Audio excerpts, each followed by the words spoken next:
Hello everyone, welcome to एनटक study. इस lecture में हम फिजिक्स के चैप्टर 8 यानी कि गुरुत्वाकर्षण बल के बारे में देखेंगे, जो कि बहुत ही इंपॉर्टेंट है हमारे किसी भी एग्जाम के लिए जिसमें भी फिजिक्स पूछा जाता है, like RRC group D, NTPC, DRDO, एनटीडीयू, टेट, सीटेट या अन्य कोई एग्जामिनेशन जिसमें भी फिजिक्स पूछा जाता है, उस सब के लिए बहुत ही महत्वपूर्ण होने वाला है। तो सबसे पहले हम देख लेते हैं कौन कौन सा टॉपिक इसके अंतर्गत हम कवर करेंगे। देखिए, टॉपिक के अंतर्गत हम देखेंगे ग्रेविटेशनल यानी गुरुत्वाकर्षण, Newton's law of gravitation, Newton का गुरुत्वाकर्षण का नियम, relation between G and small G यानी कैपिटल जी और स्मॉल जी में संबंध, उनके बीच में अंतर और जी के वैल्यू में परिवर्तन, और देखेंगे difference between mass and weight. ठीक है, और इसी प्रकार से लास्ट टॉपिक होगा इसका mass and weight at moon, यानी कि चंद्रमा पे जो है द्रव्यमान और भार में क्या अंतर होता है, क्या चेंज होता है, क्या चेंज नहीं होता है, जिस पर न्यूमेरिकल पूछे जाते हैं। तो इसको हम अच्छी तरीके से देखेंगे।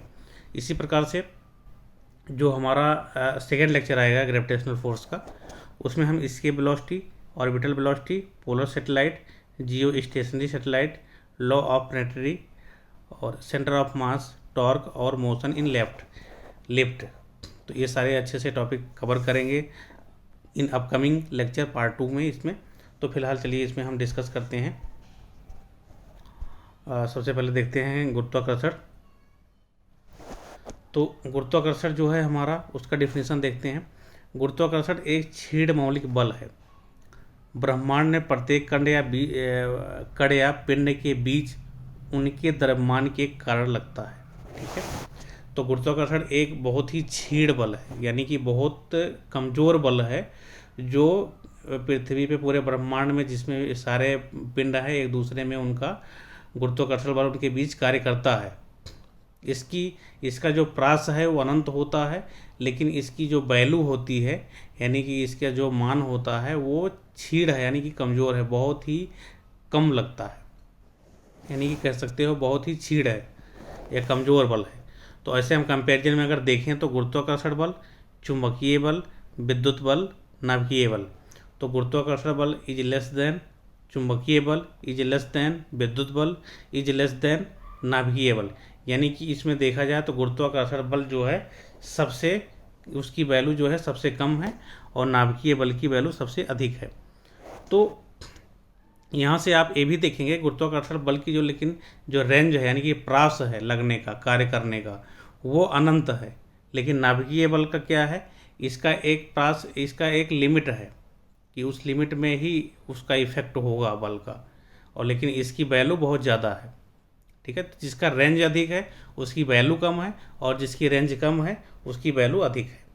ठीक है, तो अगर हम कंपेरिजन के तौर पे देख लेते हैं कि कितना कम होता है, तो एक मैं आपको यहाँ पे दिया हूँ एफ ई जो है विद्युत बल है, यानी कि विद्युत बल है, और एफ जी जो है गुरुत्वाकर्षण बल है। तो यहाँ देखें आप, F E equal to 4.14 into 10⁻42 F जी।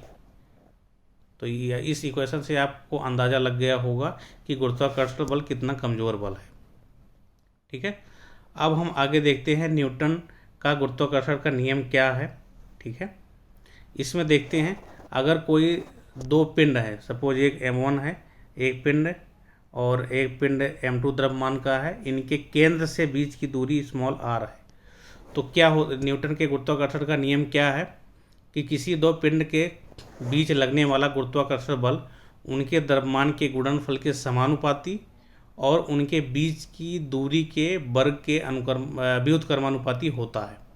ठीक है, तो ये न्यूटन का गुरुत्वाकर्षण का नियम है। इन दोनों इक्वेशन को जो हम एक दूसरे से मर्ज करते हैं तो हमें ये फार्मूला मिलता है F equal to G m1m2 upon r square, जहाँ जी क्या है सार्वत्रिक गुरुत्वाकर्षण नियतांक, यहाँ पे जी नहीं, यहाँ पे F रहेगा। F इक्वल टू क्या है, गुरुत्वाकर्षण बल, m1 m2 द्रव्यमान है, और r जो है दोनों पिंड के बीच की दूरी है। ठीक है, और कैपिटल जी क्या है, सार्वत्रिक गुरुत्वाकर्षण नियतांक, जिसकी वैल्यू क्या होती है 6.67 इंटू 10⁻11 न्यूटन मीटर स्क्वायर प्रति किलोग्राम स्क्वायर, ये इसकी वैल्यू है। तो इसकी वैल्यू भी पूछी जाती है, इसका मात्रक भी पूछा जाता है। मात्रक आप इस फार्मूले से निकाल सकते हैं अगर आपको एग्जाम में नहीं याद है तो, और जी की खोज किसने किया था, यानी कि जी की वैल्यू जो दिया है उसने किसने दिया है, हेनरी कैवेंडिश से भी क्वेश्चन पूछा जा चुका है। न्यूटन का गुरुत्वाकर्षण नियम पूरे ब्रह्मांड में मान है, ठीक है, यानी कि इसका जो कैपिटल जी है सार्वत्रिक गुरुत्वाकर्षण नियतांक पूरे ब्रह्मांड में इसकी वैल्यू फिक्स होती, कहीं भी चेंज नहीं होगी, ठीक है। कैपिटल जी यानी कि गुरुत्वाकर्षण नियतांक जो है एक अदिश राशि है और गुरुत्वाकर्षण बल हमेशा आकर्षण बल की तरह ही कार्य करेगा। तो ये सारे पॉइंट जो है न्यूटन के गुरुत्वाकर्षण नियम से आपको समझ आ गया होगा, इससे अच्छे से नोट डाउन करिए और इसे यहीं से ही क्वेश्चन पूछे जाते हैं, ठीक है। अब हम आगे बढ़ते हैं, कुछ और टॉपिक देखते हैं, जैसे कैपिटल जी और स्मॉल जी में क्या रिलेशन है इसके बारे में हम देख लेते हैं। तो सबसे पहले फिगर समझ लीजिए, एक हमारी ये पृथ्वी है जिसका रेडियस जो है आर ई है, इसका जो द्रव्यमान है एम ई है, और एक दूसरा पिंड जो पृथ्वी के सतह पे है उसका द्रव्यमान स्मॉल एम है, ठीक है। तो इन दोनों के बीच में हम संबंध देखते हैं, जो हमारा गुरुत्वाकर्षण नियम के हिसाब से जो हमारा फार्मूला बनता है, दोनों के द्रव्यमान के गुणनफल यहाँ लिखेंगे F = GMEM अपॉन RE²। जो न्यूटन के गुरुत्वाकर्षण नियम से ये हमारा फार्मूला बना कि दोनों के बीच में ये लगने वाला गुरुत्वाकर्षण बल होगा। अब यहाँ पे जो हमारा पिंड है m द्रव्यमान का, तो उसके कारण भी एक बल नीचे की तरफ कार्य करता है, आपको पता होगा W = mg कार्य करता है, W = mg कार्य करता है। तो यही हमारा फोर्स के रूप में कन्वर्ट होगा। तो हम आगे देखते हैं, तो mg F के स्थान पे mg रख दिए, GME/m अपॉन RE²। तो यहाँ से दोनों तरफ से mm कैंसिल आउट हो जाएगा, तो हमारा स्मॉल जी और कैपिटल जी में संबंध क्या आ जाएगा, स्मॉल g = कैपिटल GME/RE²।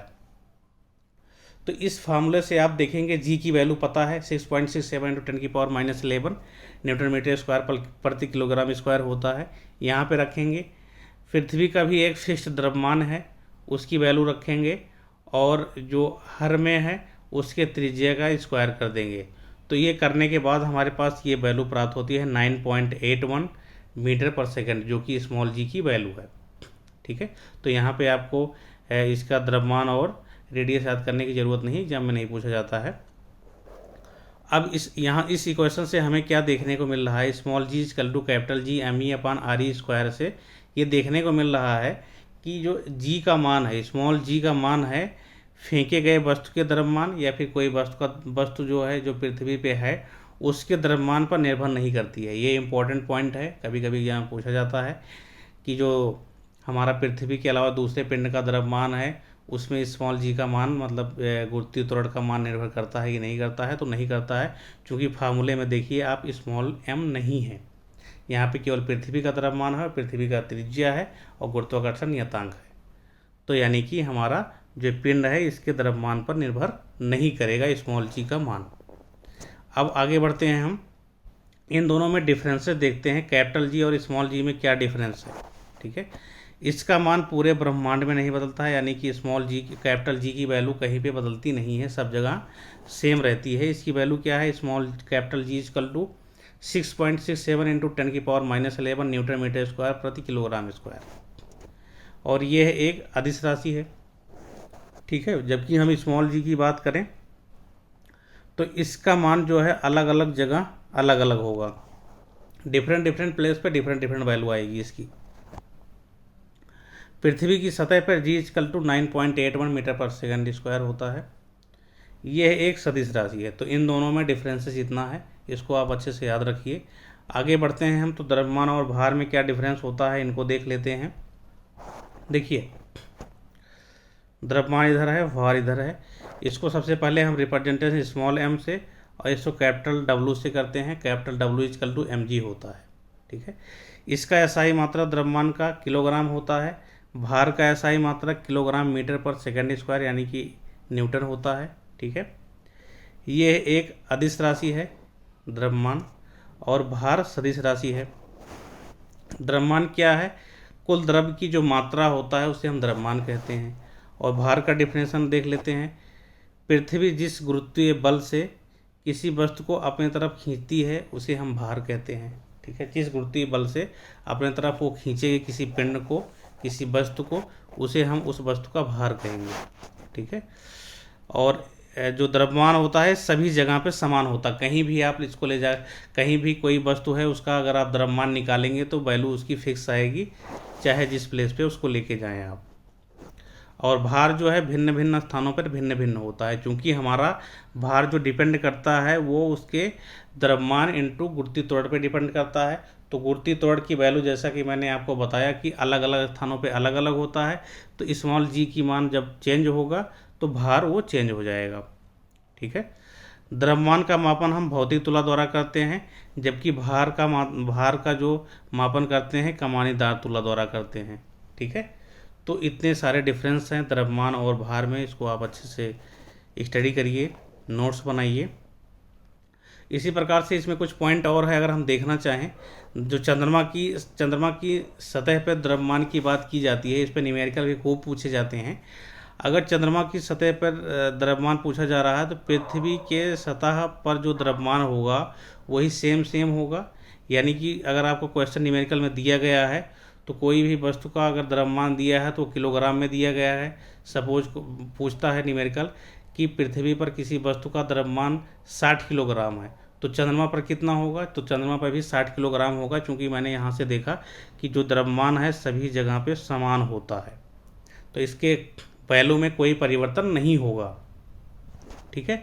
इसी प्रकार से हम देखें, अगर चंद्रमा के सतह पर भार W' है मान लो, तो पृथ्वी के सतह पर जो भार होगा W, उसका 22/6 होगा। ठीक है।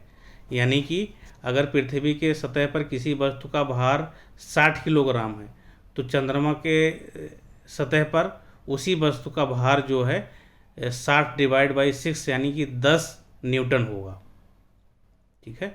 फिर से क्वेश्चन बता रहा हूं मैं आपको, अगर किसी वस्तु का भार पृथ्वी की सतह पर 60 न्यूटन है, ध्यान रखना जब भार की बात करेगा तो वो 60 न्यूटन देगा। ठीक है। और पूछेगा चंद्रमा की सतह पर भार क्या होगा, तो चंद्रमा की सतह पे जो भार होगा वो पृथ्वी की सतह पे जो भार होगा उसका 22/6 होगा।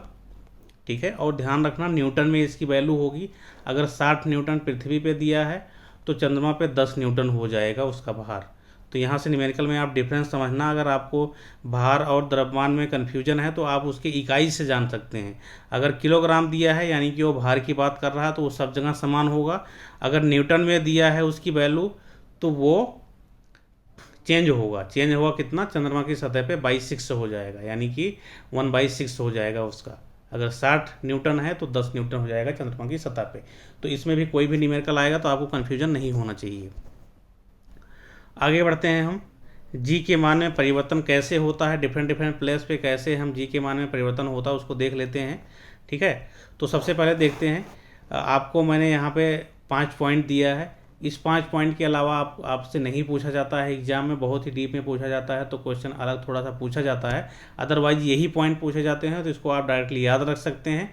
अदरवाइज आने वाले स्लाइड्स में हम इनको अच्छी से तरीके से समझेंगे कैसे घटते हैं कैसे बढ़ते हैं।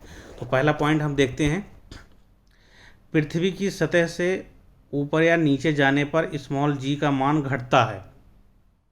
ठीक है। यानी कि हम पृथ्वी की सतह से ऊपर जाएंगे या फिर नीचे जाएंगे तो जी का मान हमेशा घटेगा, स्मॉल जी का। और जी का मान ध्रुवों पे अधिकतम तथा विषुवत रेखा पर न्यूनतम होता है। यहाँ से आप ट्रिक्स याद कर सकते हैं। इसमें धा आ रहा तो अधिक वाला होगा, अधिक का धा, ध्रुवों पर अधिक, यहाँ से आप याद कर सकते हैं। तो विषुवत रेखा पर न्यूनतम होगा। ठीक है। अब देखिए, पृथ्वी का व्यास जो है ध्रुवों की अपेक्षा विषुवत रेखा पर 42 किलोमीटर अधिक है। कभी कभी ये भी पूछा जाता है। तो ध्रुवों पे हमारा जो है पृथ्वी थोड़ा ध्रुवों की तरफ चपटी है, इसलिए उसका जो है व्यास कम है। व्यास कम है तो आप फार्मूला देखे थे, capital small G equal to capital G me/re² होता है। तो वहाँ पे रेडियस कम होने से क्या होगा? जी का मान अधिक होगा ध्रुवों पर। तो यहाँ से कोरिलेट करके आप याद भी रख सकते हैं। अब पृथ्वी की सतह पर स्मॉल जी इक्वल टू 9.81 मीटर/सेकंड² होता है। पृथ्वी के केंद्र पर जी का मान 0 होता है। तो ये 5 पॉइंट है जो अक्सर आपसे पूछे जाते हैं, इन्हीं से क्वेश्चन बनते हैं। अगर आगे अब हम स्लाइड्स में इनके रीजन के बारे में जानते हैं कि ऊपर जाने पे क्यों घटता है, नीचे जाने पर क्यों घटता है, ध्रुवों पर अधिक क्यों होता है, विषुवत रेखा पर न्यूनतम क्यों होता है, पृथ्वी के केंद्र पर जीरो क्यों होता है। तो इसको हम अच्छी तरीके से समझते हैं। देखिए यहाँ पे हमारे पास 4 केस बनते हैं। पृथ्वी के सतह से ऊंचाई कारण, पृथ्वी की सतह से कोई पिंड ऊंचाई पे जा रहा है तो क्या होगा जी का मान में। पृथ्वी की सतह से गहराई में जा रहा है, पृथ्वी के केंद्र पर क्या होगा, और पृथ्वी के घूर्णन की गति के कारण। ये 4 कारण हैं जो हमारे स्मॉल जी को इफेक्ट करते हैं। तो इनको 1 बाय 1 हम स्टडी करते हैं कैसे ये प्रभावित करते हैं। देखिए केस 1 है जो हमारा है पृथ्वी के सतह से ऊंचाई के कारण, यानी कि पृथ्वी के सतह से कोई पिंड को ऊंचाई पर स्थित है तो उसके पृथ्वी और उसके बीच लगने वाले गुरुत्वीय त्वरण का मान घटता है। ठीक है, कैसे घटता है ये देखते हैं। सबसे पहले हम एग्जाम्पल समझते हैं, तो एग्जाम्पल से हमें पता चल जाएगा। फिगर देखते हैं। फिगर देखिए, एक फिगर है, ये हमारी अर्थ है, ठीक है, और m द्रव्यमान का पिंड एक है।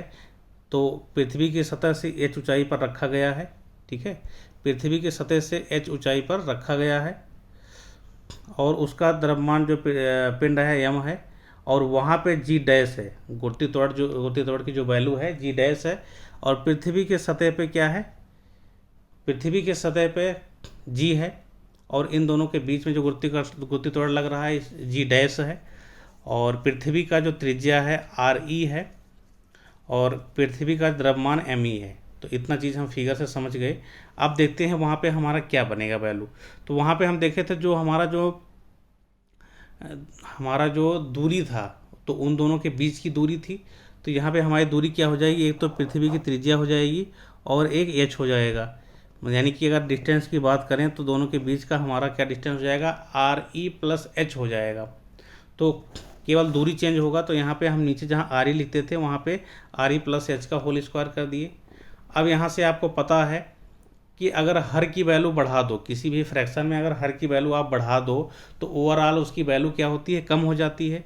तो जी डैश की वैल्यू क्या हो जाएगी, कम हो जाएगी। यानी कि अगर हम पृथ्वी की सतह से ऊंचाई पर किसी पिंड को रखते हैं तो उनके बीच लगने वाला गुरुत्वीय त्वरण का मान घट जाएगा। ठीक है, आशा करते हैं आपको समझ आया होगा। अब हम केस 2 देखते हैं, पृथ्वी की सतह से गहराई के कारण। ठीक है, देखिए पृथ्वी की सतह से अगर हम गहराई में जाएंगे तो उसका मान घटता है। कैसे घटता है उसको फिगर के माध्यम से समझते हैं।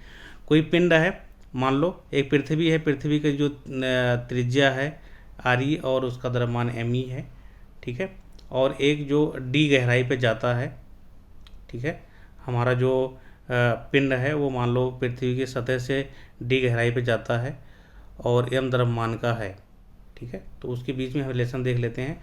और पृथ्वी की सतह पर जैसे आपको पता है, पृथ्वी की सतह पे जो हमारी वैल्यू होती है स्मॉल g होती है, ठीक है। तो अब यहाँ पे गया है, तो अब इन दोनों के बीच मान लेते हैं गुरुत्वीय त्वरण जो लग रहा है वो गुरुत्वीय त्वरण स्मॉल g डैश है। तो g डैश की वैल्यू हम जो है डेरिवेशन से लेकर के आते हैं तो क्या आता है, g ब्रैकेट में 1 माइनस d बाई re, ठीक है। चूँकि पृथ्वी का द्रव्यमान भी कम हो जाता है, चूँकि जितना इफेक्टिव नीचे जाएगा वो, तो यहाँ से रेडियस में अगर आप देखना चाहेंगे तो पृथ्वी का द्रव्यमान केवल इतना ही लिया जाएगा। ये बाहर वाला एरिया जो है पृथ्वी का द्रव्यमान हटा देंगे। तो यहाँ से हम जब फार्मूला इसको ड्राइव करते हैं तो हमारे पास निकल के आता है ये वाला formula, g dash equal to g 1 minus d by r। तो आप यहाँ से देखें, अगर d की वैल्यू अगर मान लो अगर घटती जा रही है, ठीक है, यहाँ से देखिए अगर d की वैल्यू अगर आपकी घटती जा रही है तो g डैश का मान क्या होगा, घटेगा। क्योंकि अंश में है वो अगर घट रहा है तो उसकी ओवरऑल वैल्यू जो आएगी वो कम आएगी। तो इस वजह से ही हमारा पृथ्वी के सतह से गहराई पर जाने पे क्या होता है, स्मॉल g का मान घटता है।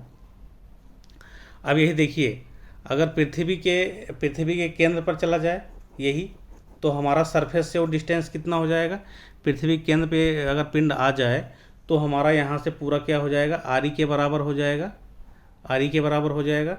तो यहाँ पे हम अगर re रख दें, ठीक है, देखिए दूसरा कंडीशन, ये फार्मूला आपको पता होगा, यहाँ पे d के स्थान पे re हो जाएगा तो re अपन re कट के 1 हो जाएगा, तो 1 माइनस 1 0 हो जाएगा, यानी कि g डैश की वैल्यू 0 आ जाएगी। इसी फार्मूले से आप पृथ्वी के केंद्र पे भी देख सकते हैं, ठीक है। अब अगला हम पॉइंट देखते हैं, पृथ्वी के घूर्णन के कारण, ठीक है, पृथ्वी के घूर्णन गति के कारण क्या होता है, गति के कारण कैसे परिवर्तन होता है। तो आप जैसे फिगर में देख रहे हैं, फार्मूला जो ड्राइव होकर के आता है, पहले फार्मूला आप देख लीजिए। जी डैश इजकल टू होता है G minus R E omega square cos square lambda, जहाँ डब्लू ओमेगा क्या है, पृथ्वी के घूर्णन गति या कोणीय गति जिसे हम कहते हैं, ठीक है, वो है। और लेमडा जो है, लेमडा देखिए, जैसे मान लीजिए ये आपका तो ये क्या है, ध्रुव है, और ये जो लाइन है आपका विषुवत रेखा है, ये ध्रुव वाली रेखा है। यहाँ पे पोल है, साउथ पोल और नॉर्थ पोल यहाँ पे है। तो यहाँ पे पृथ्वी थोड़ी सी चपटी रहती है। तो हमारा जो लेमडा है वो एंगल कहाँ से कहाँ का है, अगर सपोज यहाँ पे हम कोई क्रॉस सेक्शन कट करते हैं ऐसे, तो इनके बीच का उस पे सरफेस के यहाँ से विषुवत रेखा जो है, यहाँ से जो वैल्यू है हमारी, ये लेमडा है, ठीक है। तो ये हमारा एंगल लेमडा है। तो यहाँ से हम ज़रा थोड़ा सा समझते हैं विषुवत रेखा, अगर हम विषुवत रेखा पर लेमडा की बात करें तो ये जो ऐसा एंगल बना रहा है वो विषुवत रेखा पे आ जाएगा, यानी कि लेमडा इजकल टू 0 हो जाएगा। लेमडा की जो वैल्यू हो जाएगी वो 0 हो जाएगी। 0 होने के कंडीशन में कास स्क्वायर लेमडा यानी कास जीरो की वैल्यू क्या हो जाएगी, 1 आ जाएगी, यानी कि G dash equal to G minus R E omega square आ जाएगा, ठीक है, ये आ गया। अब यहाँ से देखें हम ध्यान से देखिए, अब घूर्णन गति यहाँ से क्या संबंध आएगा, जैसे मान लो अगर हम घूर्णन गति की वैल्यू जो है, घूर्णन गति की एक वैल्यू है वो बढ़ाते हैं, ठीक है, घूर्णन गति कर रही है, तो अगर घूर्णन गति में हमारी वैल्यू बढ़ रही है तो हमारा विषुवत रेखा पर जी डैश है वैल्यू, तो उसका मान क्या होगा, कम होगा। देखिए जी में से कुछ value R E minus omega square कम हो रहा है, यानी कि जी जो वैल्यू है उसमें से आर ई ओमेगा स्क्वायर ये घट रहा है, ठीक है। तो ये यानी कि पृथ्वी की सतह की अपेक्षा यहाँ पे कम होगा, ठीक है, क्योंकि कुछ अमाउंट जो है जी में से घट रहा है, इसलिए विषुवत रेखा पर जी का मान कम होगा। और यहाँ से अगर हम देखें ध्रुवों की बात करें तो ध्रुवों के कंडीशन में हमारा जो एंगल बनेगा ऐसे बनेगा, यानी कि 90 एंगल बन जाएगा। यहाँ पे लेमडा इजकल टू 90 होगा, और कास 90 की वैल्यू इस फार्मूले में रखेंगे हम, कास 90 की वैल्यू 0 होती है, इसलिए ये पार्ट पूरा 0 हो जाएगा। 0 होने से जी डैश इजकल टू जी आ जाएगा, यानी कि ध्रुवों पे जी का मान अधिकतम होता है, ठीक है। तो यहाँ से आप समझ गए। तो यहाँ इस वाले फार्मूले से G dash equal to G minus R E omega square cos square lambda से कुछ फैक्ट और निकलते हैं, तो उनको भी हम देख लेते हैं।